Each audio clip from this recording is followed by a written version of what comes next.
Hello my kabluis and kabooms in Christ, I'm Bojan and today we are dismembering Das Oppenheimer, also known as Hearing Committee, the movie.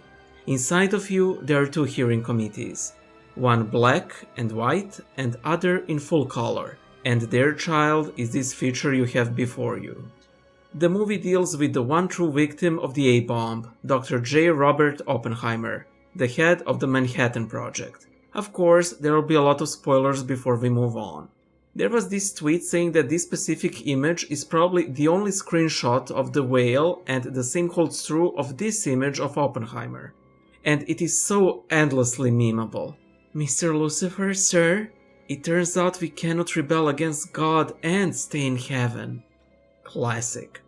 The movie starts out with our main character, Oppenheimer, getting to different universities. However, a tragedy strikes.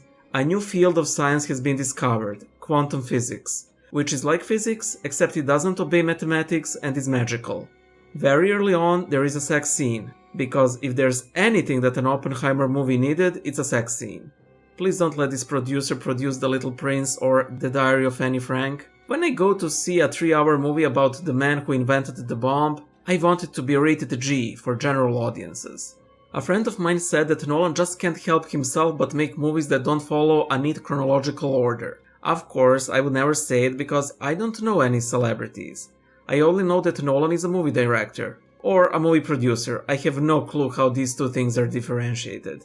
I have no clue how he even looks. Isn't that DiCaprio? Oppenheimer is basically a scientist of some boring scientific field whose main job is to know and meet and interact with other famous scientists, and to utter powerful exclamations whenever a big bomb goes off. I'd say it's a dream job. I wish my job was to blow things up and say stuff like, "In the beginning was the word," or "Things have been set in motion that can no longer be stopped." So anyway, he goes to different towns and universities, but luckily for the History Channel, World War II commences. By the way, if you aren't subscribed, please subscribe. If you are already subscribed, consider becoming a channel member and or buying our merch. You can also pledge on different sites, check out the video description. Poor Oppenheimer has to create this big bomb before the Nazis do, all the while having scruples about the ethics of such an endeavor, and also while being scrutinized for his many ties to the Communist Party of the United Proletariat of America. Riveting. For that purpose he built Los Alamos, which I visited, not knowing its exciting nuclear past. At one point he is questioned by Boris Pesh, who is a son of a Russian Orthodox bishop no less, and guys, let me tell you, watching Pesh put Oppenheimer through questioning had a major "the boss wants to see you in his office now" vibes. I was sweating like a sinner pig in church, being both.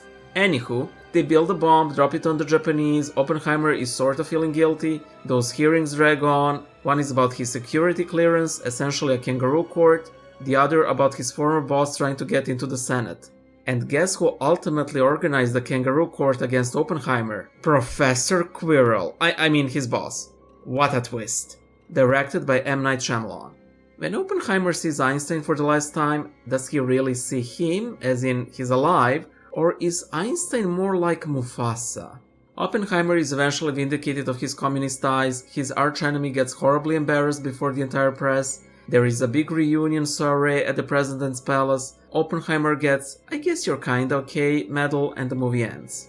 It is a terrific movie, you must see it. 4 bombs go off during the movie.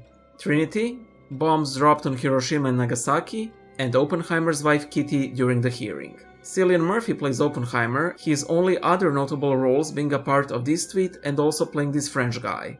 I really like that Markiplier portrayed physicist number 14. The success of this movie heralds the spamming of movies about scientists, such as Tesla, Milankovitch, and George Washington Carver.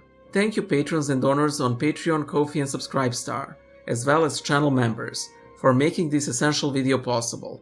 If you like this video, watch my review of the sequel to Oppenheimer, Barbie, as well as the dismemberment of a dark song, because, like quantum physics, it deals with sorcery.